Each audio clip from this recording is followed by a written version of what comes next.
Não, então veja, eu poderia estar quieto, mas eu não quero ficar quieto. Alguém tem que gritar. Você me falando isso, Sabe? aí me vem a vontade de te perguntar se você vai ser candidato.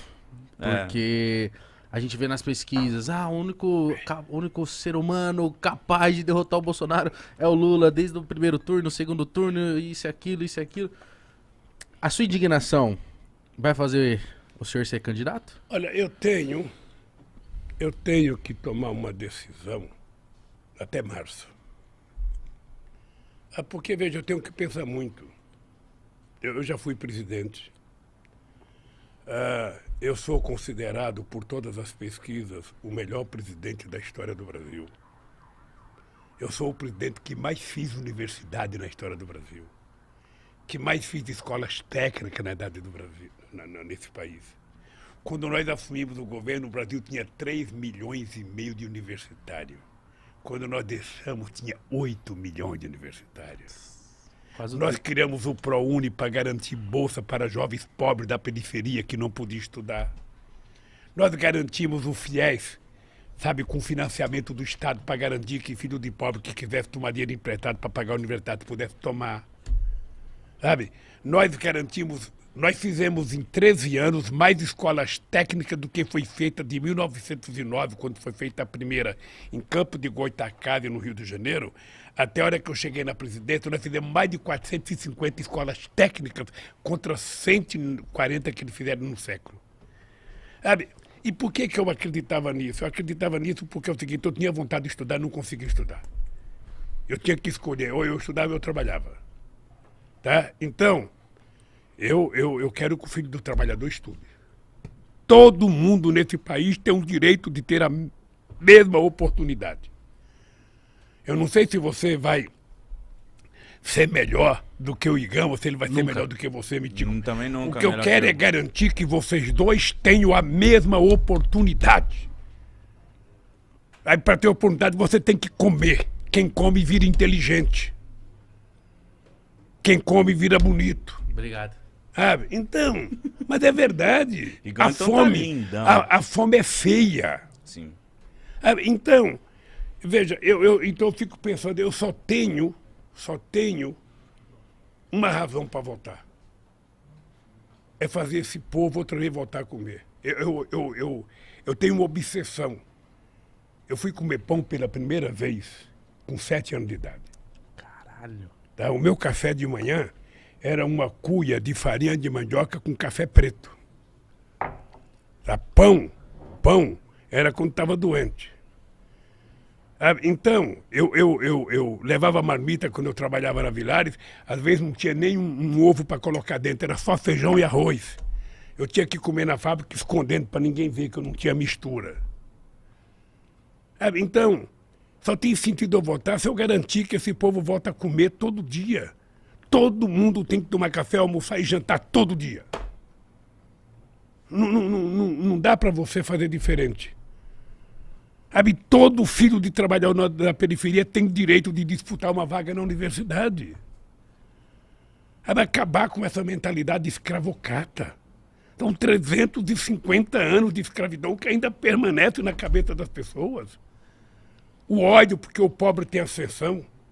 O ódio porque o pobre vai para o centro de São Paulo, vai para o Ibirapuera. Sabe?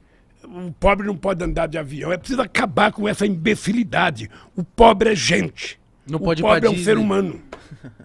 E ele tem o direito de ter o que ele quiser, de ter ascensão. Sabe? O pobre pode comer camarão? Hein? Pode e deve. Até porque é ele que pega. É ele que pega o camarão, é ele que constrói o carro, é ele que faz a roupa que você está vestindo. Sabe? Então ele tem direito de ter as coisas que ele produz, pô.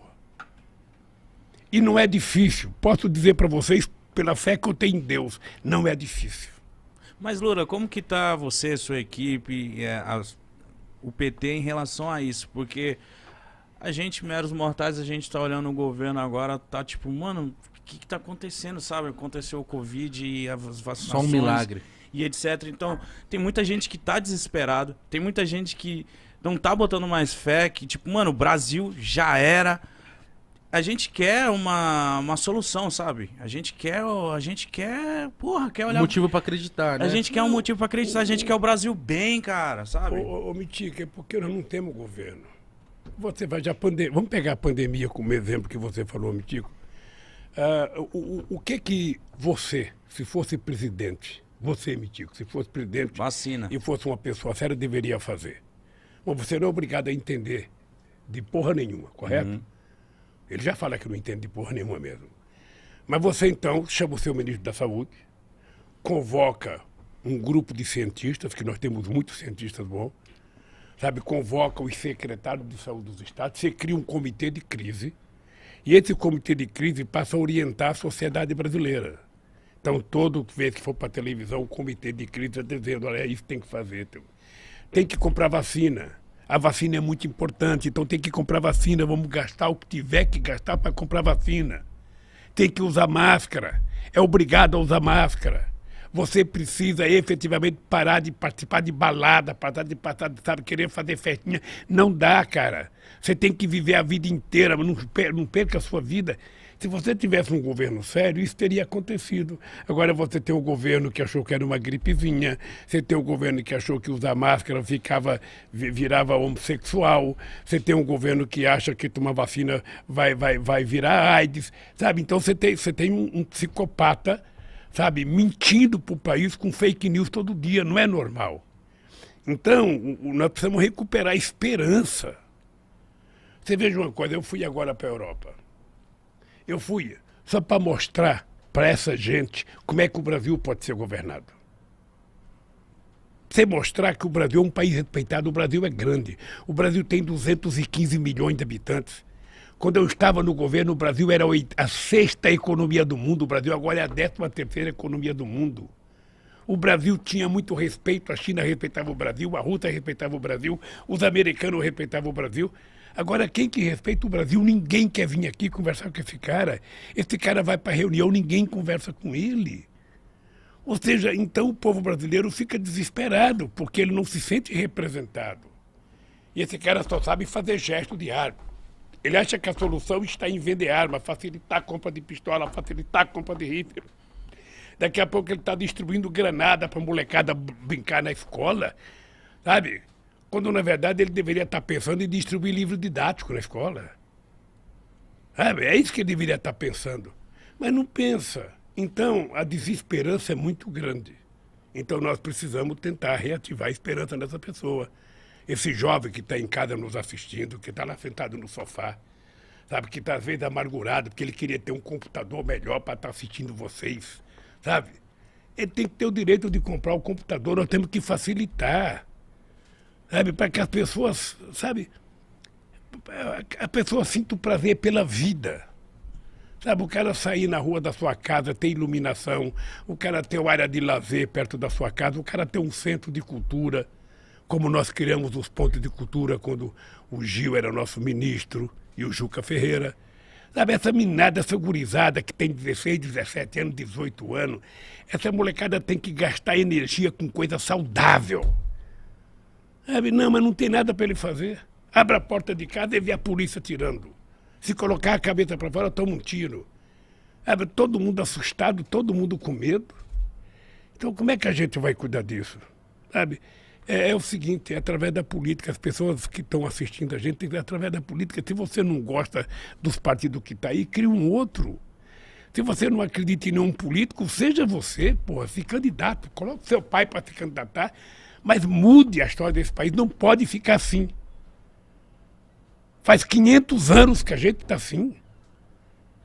Veja, por que eu tenho orgulho? Eu tenho orgulho porque, veja, eu sou o único presidente da história desse país que não tem o diploma universitário. E por que eu fui o que fiz mais universidade? Por que nós colocamos mais jovens na universidade? Por que nós fizemos mais escolas técnicas? Sabe por quê? Porque a gente não tem que governar para a gente tem que governar para os outros. Por que a Petrobras está vendendo a gasolina a R$8 o litro da gasolina? Por quê? Quando nós somos autossuficientes. Por que a gasolina está tão Sabe, alta? porque o Brasil não tem governo. Porque não tem governo. Sabe por quê? Porque nós vamos pagar este ano 65 bilhões de dólares de dividendos. Sabe o que é? Repartir, tirar do lucro da Petrobras para pagar para os acionistas minoritários. Quando, na verdade, a gente deveria estar distribuindo uma parte desse para o povo brasileiro, baixando o preço do gás, o preço do óleo diesel, o preço da gasolina. Esses caras falam, não, mas é porque o governo do Lula roubou a Petrobras. Vocês são jovens, vocês têm que pegar a imprensa de dezembro de 2010. Não está muito longe. Eu vou dizer para vocês o que aconteceu. Em dezembro de 2010, eu fiz a maior história da humanidade na capitalização da Petrobras. Foi a maior capitalização do sistema capitalista. Não foi em Nova York, não foi em Pequim ou em Hong Kong, não foi em Tóquio, foi em São Paulo. Na Bolsa de Valores de São Paulo, nós capitalizamos a Petrobras e ela passou a ser a segunda empresa de energia do mundo. A gente investia 3 bilhões de pesquisa, passamos a investir 30 ou 40 bilhões de pesquisa. Por que nós encontramos o pré-sal? Porque o Lula teve sorte. Tudo que eu fizer, você fala, o Lula teve sorte, o Lula teve sorte. Nós, corintianos, queremos que o Cássio tenha sorte e não deixe passar tanta bola.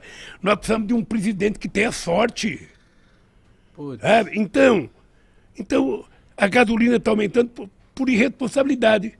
Porque no nosso governo não aumentava. Mas existe... Durante 8 anos que eu fui presidente, Mitico, 8 anos, nós não aumentamos o preço de gás. Durante 8 anos. E por que aumenta agora? Por que tem gente pagando R$105 um botijão de gás? Esses dias eu vi uma cena, uma mulher fez aniversário, recebeu de presente um botijão de gás. Caralho, mano. Porque esse país não precisa disso. Eu falo para vocês, olha, com a crença que eu tenho em Deus. Esse país não precisa disso. Esse país se distribuiu um pouquinho para o pobre, sabe? E você só vai gerar emprego, se houver investimento. Só vai haver investimento se tiver mercado. Só tem mercado se o povo estiver trabalhando e tiver renda. Se o povo não estiver trabalhando, não tem renda. Se não tem renda, não tem consumo. Se não tem consumo, não tem novas indústrias. Se não tem novas indústrias, não tem emprego. E aí o país vira miséria, como agora eu recebi a notícia que o PIB cresceu outra vez, caiu outra vez. Nós estamos, sabe, vivendo um momento histórico de crescimento.